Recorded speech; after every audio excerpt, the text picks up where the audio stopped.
Assalamualaikum warahmatullahi wabarakatuh. Alhamdulillahi rabbil alamin. Wassalatu wassalamu ala ashrafil anbiya'i wal mursalin wa ala alihi wa sahbihi ajma'in. Amma ba'd. Allahumma rabbi shrah li sadri wa yassir li amri wahlul 'uqdatam min lisani yafqahu qawli. Rabbi yassir wa la tu'assir wa tammim bil khair wa bika nasta'in. Rabbi zidna ilma warzuqna fahma. Amma ba'd. Al-fiqhul manhaji ala al-mazhab al-imam asy-syafi'i, jilid pertama. Karangan Ashab al-Fadilah, Dr. Mustafa Al-Khin, Dr. Mustafa Al-Bura, dan Dr. Ali Asy-Syarbaji. Jilid pertama berkaitan muqaddimah, hukum bersuci, solat, azan dan iqamah, zakat fitrah, kurban dan pengurusan jenazah. Terjemahan oleh Dr. Zulkifli bin Muhammad Al-Bakri, yakni mantan Menteri di Jabatan Perdana Menteri Hal Ehwal Agama Islam dan rakan-rakan beliau. Terbitan oleh Jabatan Kemajuan Islam Malaysia JAKIM. Cetakan pertama tahun 2011, versi PDF. Isi kandungan.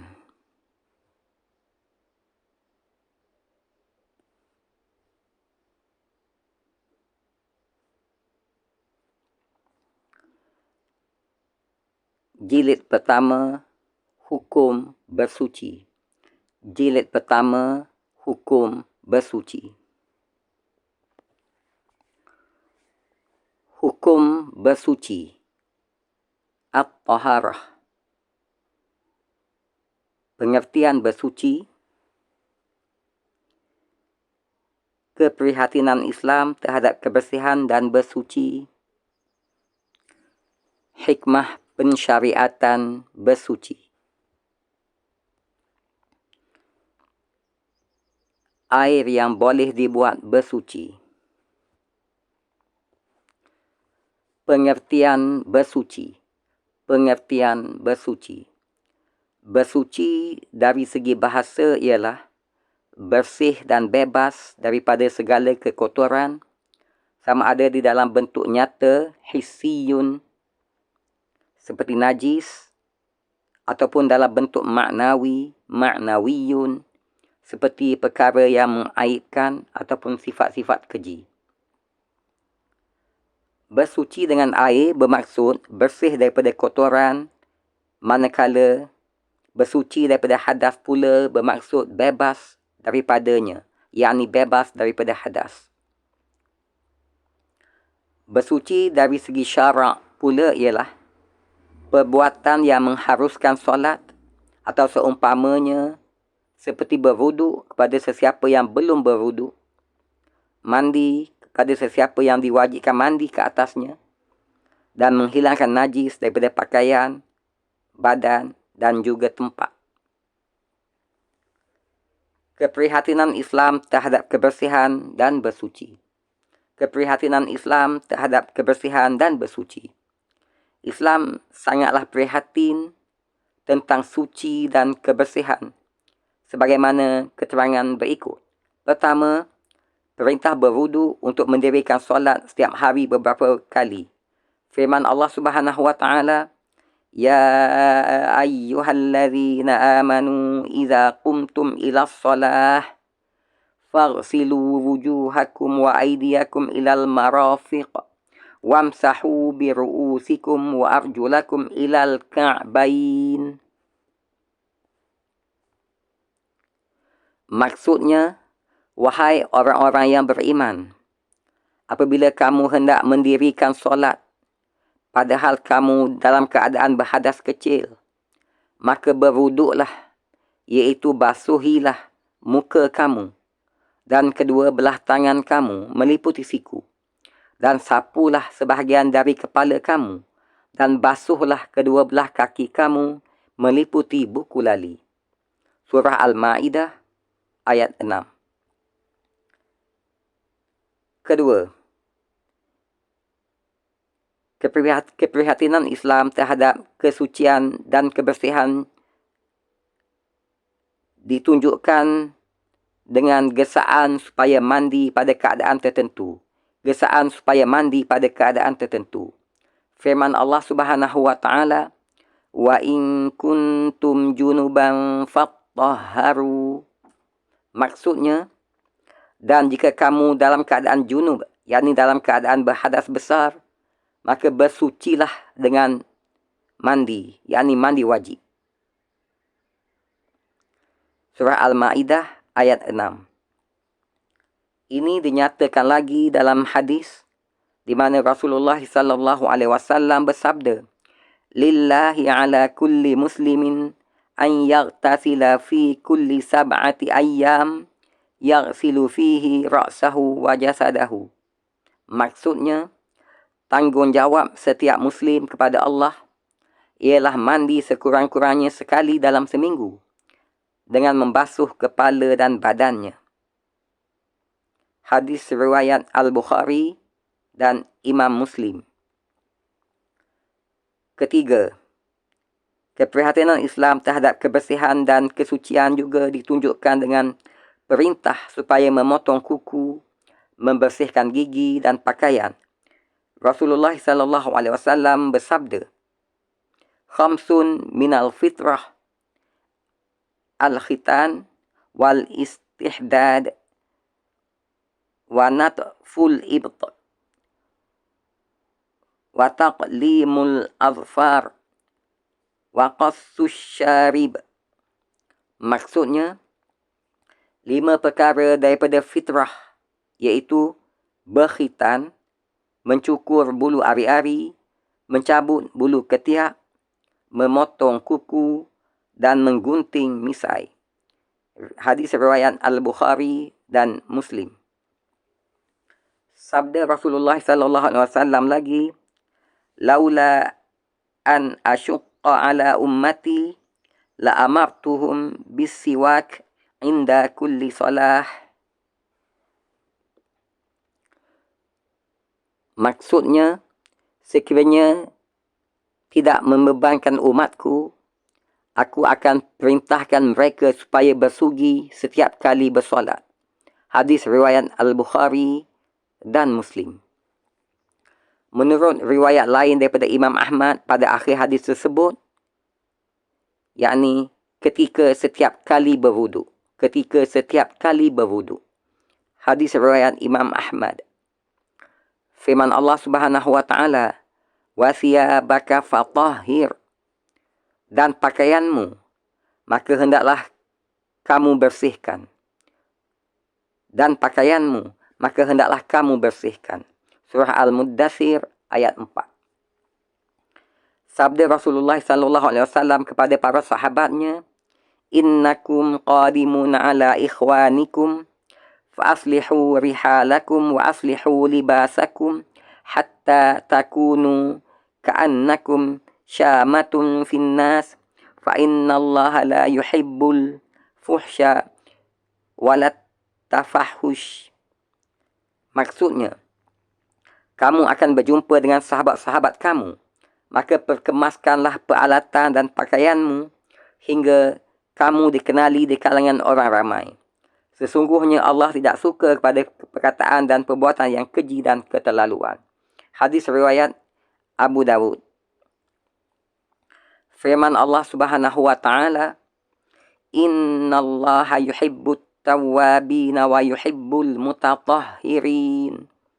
Maksudnya, Allah mengasihi orang-orang yang banyak bertaubat dan mengasihi orang-orang yang sentiasa mensucikan diri. Allah mengasihi orang-orang yang banyak bertaubat dan mengasihi orang-orang yang sentiasa mensucikan diri. Surah Al-Baqarah ayat 222. Islam menganggap bersuci itu sebagai sebahagian daripada iman. Hal ini diterangkan dalam sebuah hadis di mana Rasulullah sallallahu alaihi wasallam bersabda, tuhuru syatrul iman. Maksudnya, bersuci itu adalah antara ciri-ciri keimanan. Bersuci itu adalah antara ciri-ciri keimanan. Hadis riwayat Imam Muslim. Hikmah pensyariatan bersuci. Hikmah pensyariatan bersuci. Islam telah mensyariatkan bersuci kerana hikmah yang banyak. Sebahagian daripada hikmah-hikmah itu adalah: pertama, bersuci adalah tuntutan fitrah. Bersuci adalah tuntutan fitrah. Manusia cenderung kepada kebersihan dan secara tabi'i, manusia tidak suka serta menjauhkan diri daripada kekotoran. Oleh sebab Islam adalah agama fitrah, maka secara tabi'i ia memerintahkan manusia supaya bersuci dan menjaga kebersihan. Hikmah pensyariatan bersuci yang kedua, memelihara kemuliaan dan kehebatan individu Muslim. Memelihara kemuliaan dan kehebatan individu Muslim. Manusia secara tabi'i cenderung kepada individu yang bersih. Manusia suka bersama-sama dan duduk dengannya. Manusia berasa benci, memandang rendah, menjauhkan diri serta tidak mahu duduk bersama-sama dengan individu yang pengotor. Oleh sebab Islam adalah agama yang sangat mengambil berat dalam menjaga kemuliaan dan kehebatan individu yang beriman, maka Islam memerintahkan individu Muslim, individu mukmin itu menjaga kebersihan agar menjadi orang yang mulia dan disegani di kalangan khalayak umum.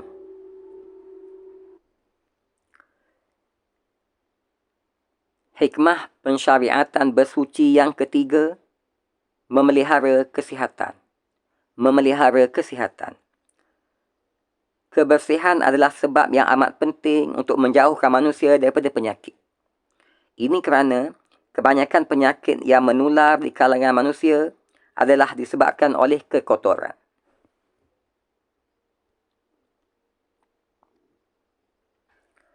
Dengan membersihkan badan, membasuh muka, dua belah tangan, hidung dan dua belah kaki beberapa kali sehari menjadikan badan sentiasa terpelihara daripada sebarang penyakit.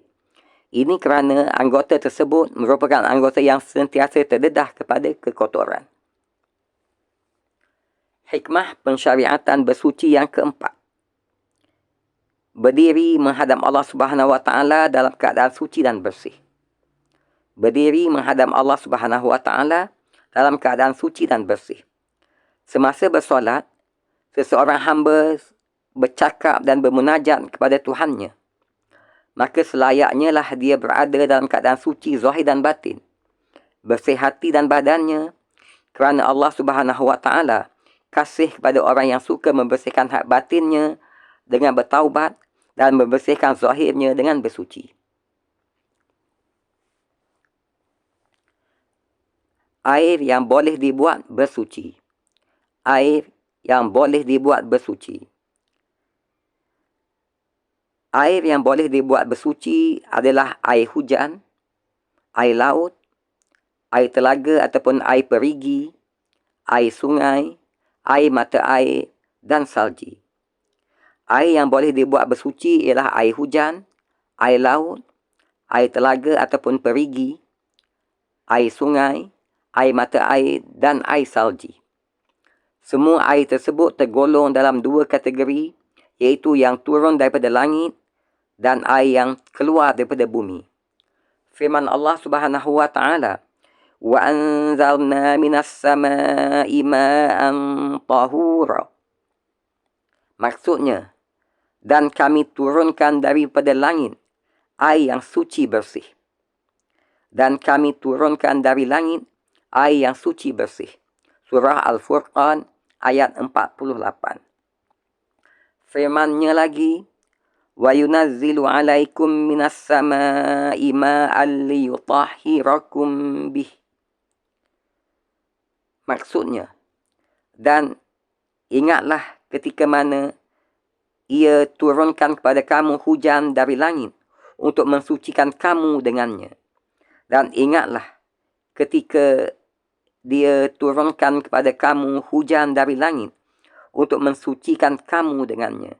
surah Al-Anfal ayat 11. Manakala hadis Rasulullah sallallahu alaihi wasallam pula ialah daripada Abu Hurairah radhiyallahu anhu, katanya, seorang sahabat radhiyallahu anhu bertanya kepada Rasulullah sallallahu alaihi wasallam, "Ya Rasulullah, inna narkabul bahra wa nahmilu ma'ana al-qalila minal ma' fa in tawadda'na bihi atishna afanatawadda'u bima'il bahri." Faqala Rasulullah sallallahu alaihi wasallam, "Huwa tahur ma'uhu al-hillu maitatuhu." Wahai Rasulullah, kami berlayar di laut dan membawa air yang sedikit bersama-sama kami. Sekiranya kami berwuduk dengannya, kami akan dahaga.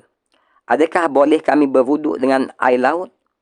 Rasulullah sallallahu alaihi wasallam menjawab, airnya suci dan bangkainya halal. Wahai Rasulullah, kami berlayar di laut dan membawa air yang sedikit bersama-sama kami. Sekiranya kami berwuduk dengannya, kami akan dahaga. Adakah boleh kami berwuduk dengan air laut? Rasulullah sallallahu alaihi wasallam menjawab, airnya suci dan bangkainya halal. Riwayat Abu Daud, At-Tirmizi, An-Nasai, Ibn Majah, Ibn Abi Syaibah, Ibn Khuzaimah, Malik, Asy-Syafi'i dan Ahmad. At-Tirmizi berkata hadis ini hasan sahih. Maksud bangkainya halal ialah ikan atau seumpamanya yang mati di dalam laut. Ia boleh dimakan tanpa disembelih. Maksud bangkainya halal ialah ikan atau seumpamanya yang mati di dalam laut. Ia boleh dimakan tanpa disembelih.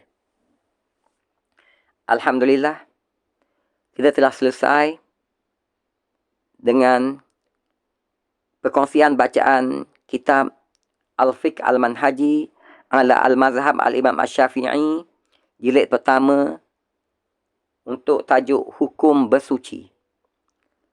Semoga perkongsian ini memberi manfaat kepada kita bersama untuk kesempurnaan amal ibadat kita sebagai bekal menghadap Allah Subhanahu wa taala kelak. Wabillahi taufiq wal hidayah. Wassalamualaikum warahmatullahi wabarakatuh. Sehingga berjumpa lagi dalam perkongsian bacaan kitab fiqh Al-Fiqh Al-Manhaji ala Al-Mazhab Al-Imam Syafi'i untuk sesi-sesi seterusnya. Terima kasih di atas kesudian mengikuti perkongsian bacaan ini. Assalamualaikum warahmatullahi wabarakatuh.